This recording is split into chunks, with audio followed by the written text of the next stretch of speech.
ადამიანი ცვლის. დროების ადამიანი. პირველი პროტესტი იყო 78 წელი. არასოდეს არ დამავიწყდება, ვიყავი ჩართული ყველა მოძრაობაში, რომელიც იმხნად არსებობდა.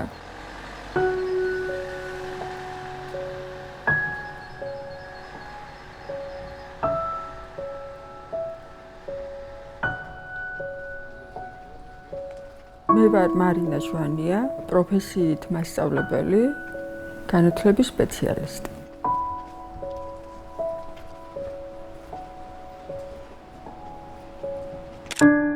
დამოკიდებულება თვითონ ამ პროტესტის მიმართ და გამოხატვის მიმართ ალბათ ბავშვობაში ჩამოყალიბდა როგორც ოჯახში, ასევე სკოლაში. ალბათ იმ დროს დაგროვდა ის ენერგია, რომელიც უნდა რაღაცნაირად აფეთქებულიყო შემდგომ უკვე 80-იან წლებში და შესაბამისად სკოლაში რაღაც სხვანაირად ვიყავით იგივე უნივერსიტეტში. საჭირო იყო რაღაც პატარა მუხტი, ბიძგი, რაღაცის მიმართ უკმაყოფილება, რომ გამოვთქვავდით სუყველანი პროტესტს. თუმცა მშობლები თხილად ეკიდებოდნენ, იმიტომ რომ მათ გავლილი ჰქონდათ ის 37 წელი, იგივე 50-იანი წლები და შესაბამისად ფრთხილად უდგებოდნენ და ჩუმად საუბრობდნენ ყველაფერზე, მაგრამ ახალგაზრდობა იმ დროს იყო ენერგიით დატვირთული და მართლა რაღაც იყო საჭირო, რომ აი ეს მთელი ენერგია წამოსულიყო და ზუსტად მაგიტომაც იყო ეს ჩვენი დამოუკიდებლობა მერე 90-იან წლებში. ჩემს ბავშვობაში და სტუდენტობაში არ იყო სოციალური ქსელი, ვერ ეცნობოდი ვერაფერს. შესაბამისად მთავრობა ცდილობდა, რომ აი ეს ჩაკეტილი ყოფილიყო ყველაფერი, რომ თუნდაც აგინებდნენ ევროპას, აგინებდნენ ამერიკას, ჩვენთან კარგი ცხოვრება იყო იქ, კაპიტალიზმი, მაგრამ ჩვენ ვახერხებდით იმას, რომ იყო საკითხავი ლიტერატურა, რომელიც ხელიდან ხელში გადადიოდა, ზოგი ნაწერიც იყო, როდესაც იყო რამე ისეთი რელიგიური დღესასწაული, აი ამასაც კი ებრძოდნენ მაშინ, ზუსტად იმ დროს აღდგომა იყო თუ შობა იყო, უშვებდნენ ფილმებს ტელევიზორში, რომ ახალგაზრდები არ წასულიყვნენ ეკლესიაში. პირველი პროტესტი იყო 78 წელი, რომელიც აი არასოდეს არ დამავიწყდება. ეს იყო ენასთან დაკავშირებით. რუსეთი, რა თქმა უნდა, ოკუპანტია რუსეთი და ნელ-ნელა ცდილობდა, რომ მთლიანად დაეპყრო საქართველოს. საბოლოოდ სახელმწიფო ენად უნდათ, რომ რუსული გამოცხადებულიყო და აი ამას მოყვა მაშინ ეს პროტესტი.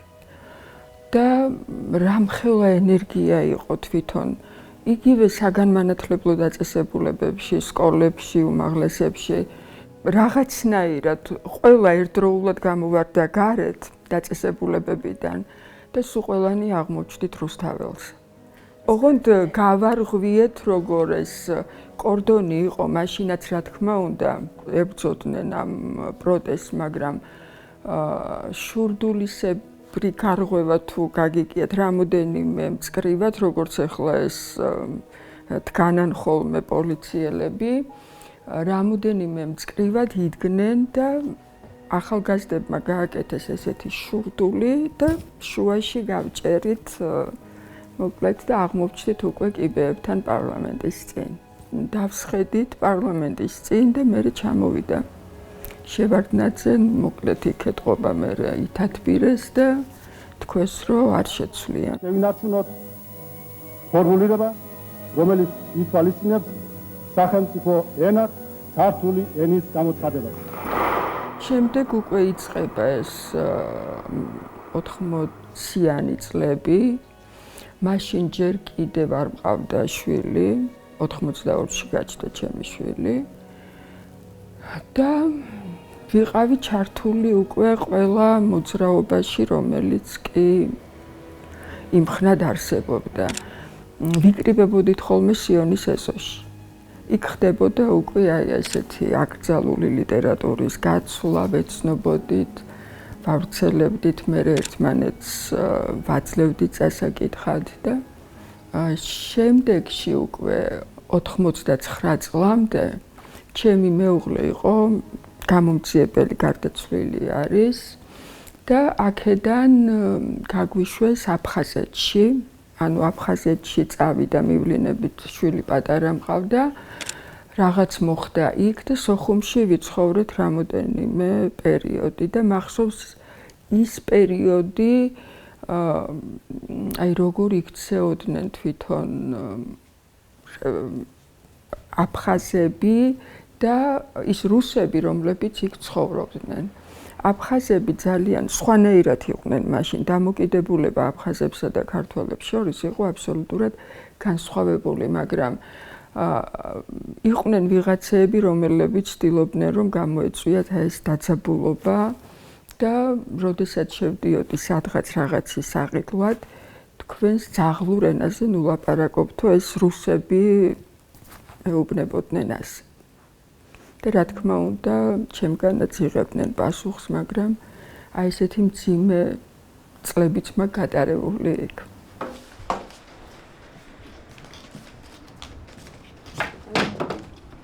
შემდგომ პროცესებში ვიყავი შვილთან ერთად ჩართული. ჩემ შვილს ახსოვს ის დღეები, 9 აპრილსაც რა თქმა უნდა ვიყავი.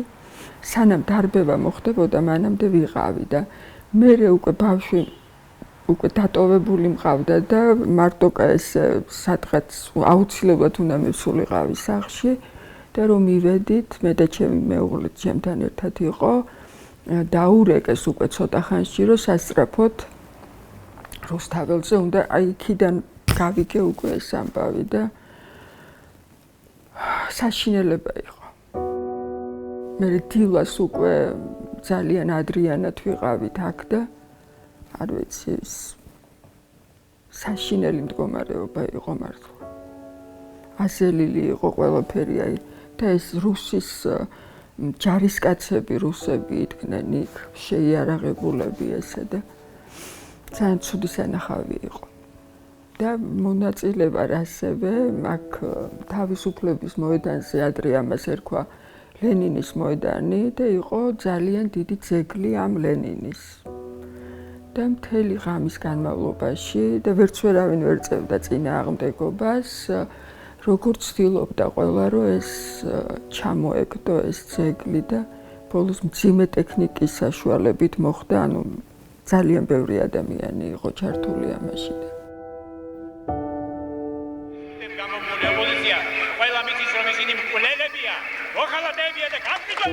შემდეგ უკვე იწყება ზვიადის დევნა და ახსოვს ჩემ შვილს ეს მომენტებიც, იმიტომ რომ ყველა პროტესტში ვიყავი აბსოლუტურად ჩართული. ეს იყო სადგურის მოედანზე, დიდუბეში, ვარაზის ხევში, ზოოპარკთან, აი მსროლებშიც, წერეთელზე ადამიანებს ესროდნენ, ხალხი ცვიოდა იქვე, ეხმარებოდით. თავად მე წერეთელზე ცხოვრობდნენ ჩემი მშობლები და ერთ-ერთი დაჭრილი სახლში შევიყვანეთ. და მე გამოვიძახეთ სასწრაფო, არ მართლა აი ეს ყველაფერი იმდენად განცდილი მაქვს, რომ და ამდენი ხანი, როდესაც იბრძვი დამოუკიდებლობისთვის, თავისუფლებისთვის, მისწრაფებები გაქვს ევროპისკენ, როგორ შეიძლება, რომ ამდენი ნაბრძოლი ჩაყარო წყალში და შემოაბრუნა ეს კურსი და ისევ რუსეთი. რუსეთს შეუერთდა, რომელმაც ამდენი დანაშაული ჩაიდინა და ამდენი ადამიანის სისხლი არ იმისქისებს. თვითონ მიშას დროსაც ძალიან ბევრი რაღაცები გაკეთდა კარგი, მართლა ქვეყანა ამოვიდა ჭაობიდან. მახსოვს, მუშაობდი განათლებისა და მეცნიერების სამინისტროში მასწავლებლები ხელფას არ იღებდნენ, რამოდენიმე წლით იყო გაჩერებული. არავინ უშუქობა იყო.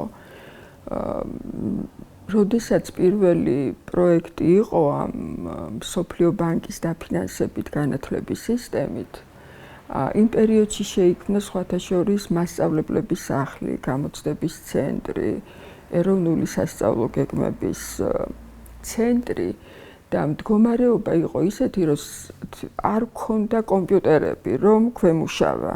სამინისტრო იყო დამწვარი, მე გაკეთდა უკვე ამ მსოფლიო ბანკის თანხით ეს სამინისტრო და ერთმანეთთან, ჩემთანაც მუშაობდით სახლში, ერთი კომპიუტერი მქონდა და ამ კომპიუტერს დავატარებდით ყველგან.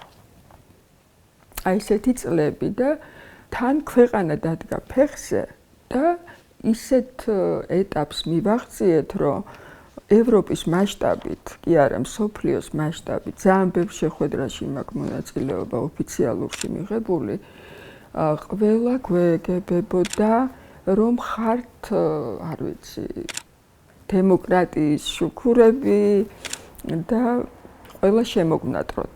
ამ დროს სუდად იხსენიებდნენ ბელარუსს და ეხლა ჩვენ ვართ ბელარუსზე უარის მდგომარეობაში. იმ ყველაფრით, რაც ეხლა ხდება ყველა დარგში. არ გამოვყოფ მხოლოდ განათლებას, საერთოდ განათლება არის ქვაკუთხედი და განათლებას საერთოდ ანგრევენ. შლიან, რატო შლიან არ ვიცი, ან რატო აბრუნებენ 90-იან წლებში. იმ დროს ეს 7 ნოემბერს ეხებოდა და თუ სხვა უსამართლო გადაწყვეტილებებს, რომლებიც იმ დროს ქვეყანაში ხდებოდა, ყოველთვის ვაპროტესტებდი და ყოველთვის ვიყავი პროტესტის მხარეს. იმ დროსაც არ ყოფილვარ ჩვენ.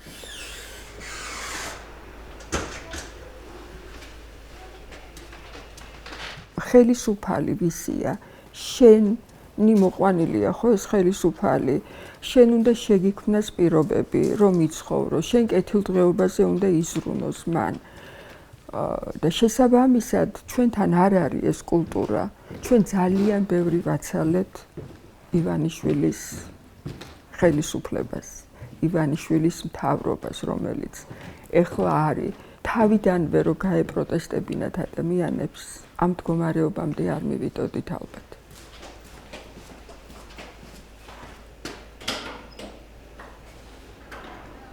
თავიდან ვერ ბედავდნენ, რომ ასე აშკარად გაეკეთებინათ და შეფარვით იმდენად მომზადებული იყო უკვე აი ეს ბაზა და საფუძვლები, რომ გამხდარიყავი ევროკავშირის სრულუფლებიანი წევრი, რომ ვერ ბედავდნენ, რომ ასე უცებ რაღაც უკან დაეხიათ ან რაღაც შეეჩერებინათ, მაგრამ აი ეს ამ რუსული, როდესაც უკვე სამოქალაქო საზოგადოებას დაუწყეს დევნა ამ სამოქალაქო ორგანიზაციებს, მიიღეს უკვე ეს რუსული კანონი, უკვე ძალიან აშკარა გახდა, რომ არიან და ქვეყანა მიყავთ რუსეთისკენ.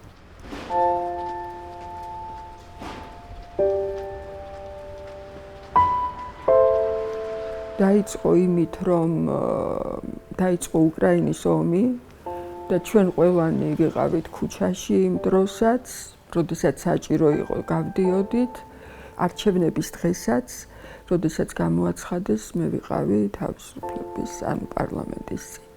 იმ დღიდან ვარ ძალიან აქტიურად ჩართული, ვიყავი ხოლმე ჭიჭინაძის კუთხეში, პარლამენტის უკან იქ, იმიტომ რომ იქ იყო ყველაზე მეტად საჭირო ყოფნა.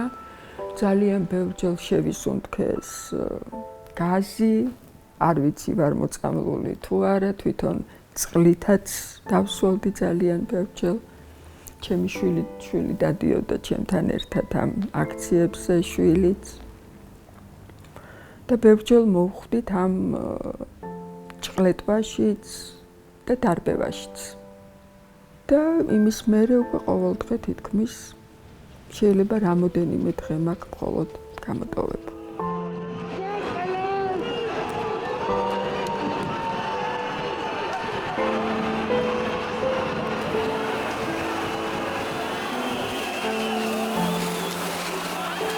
24 წლის დეკემბერში, როდესაც გახსოვთ ალბათ, რომ რუსთაველი იყო მთლიანად გადაკეტილი და თითქმის ოპერამდე იყო ხალხი.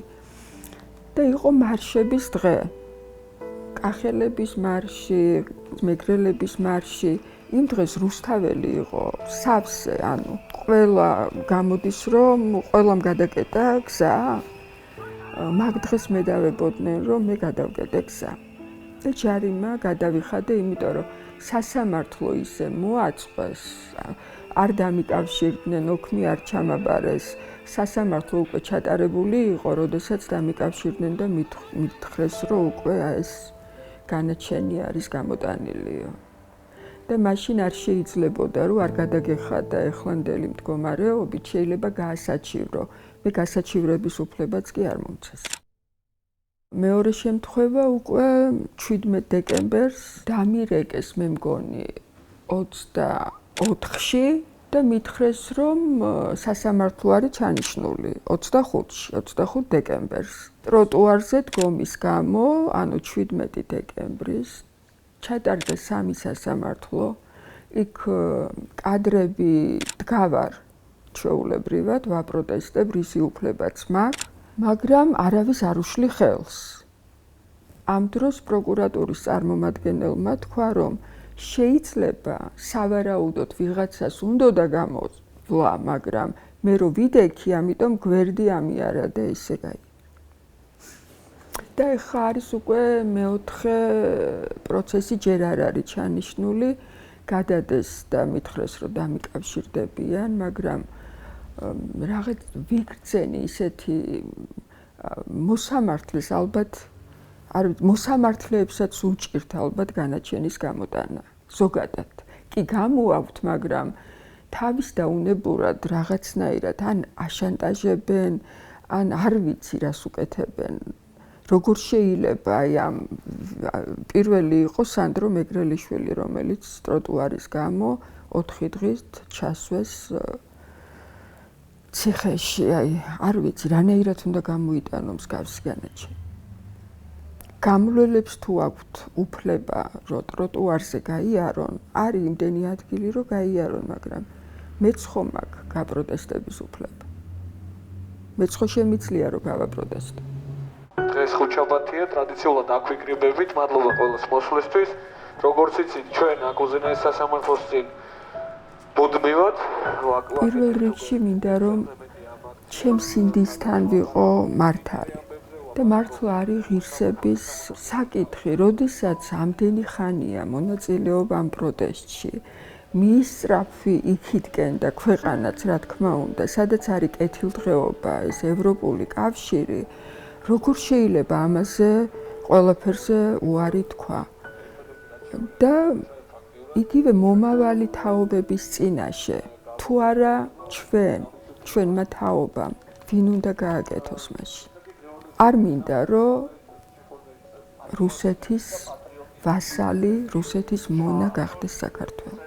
მინდა, რომ იყოს კეთილდღეობა საქართველოში, ყველა პროფესია ღირსებით ემსახურებოდეს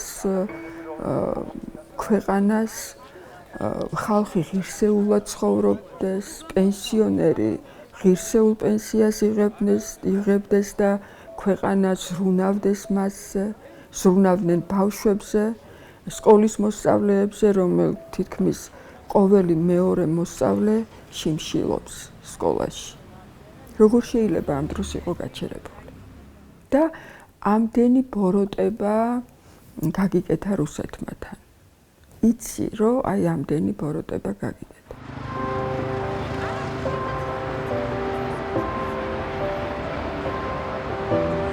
ჩვენი ბრძოლა ნამდვილად გამოიტანს შედეგს. ხალხი, რომელიც დგას რუსთაველზე, გულით გამოსული ადამიანები არიან. ისინი არ არიან ივანიშვილის და ოცნების მონები. თავისუფალი ადამიანები არიან, რომლებიც დგანან რუსთაველზე და ღირსეული ადამიანები არიან და ერთმანეთის გულისთვის შეუძლიათ ძალიან ბევრი რაღაცის გაკეთება.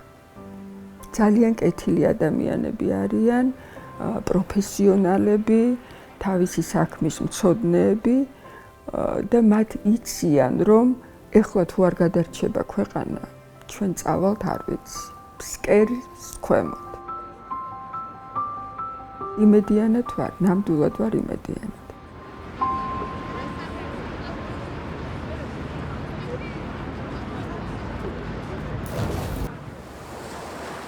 ადამიანი ცulis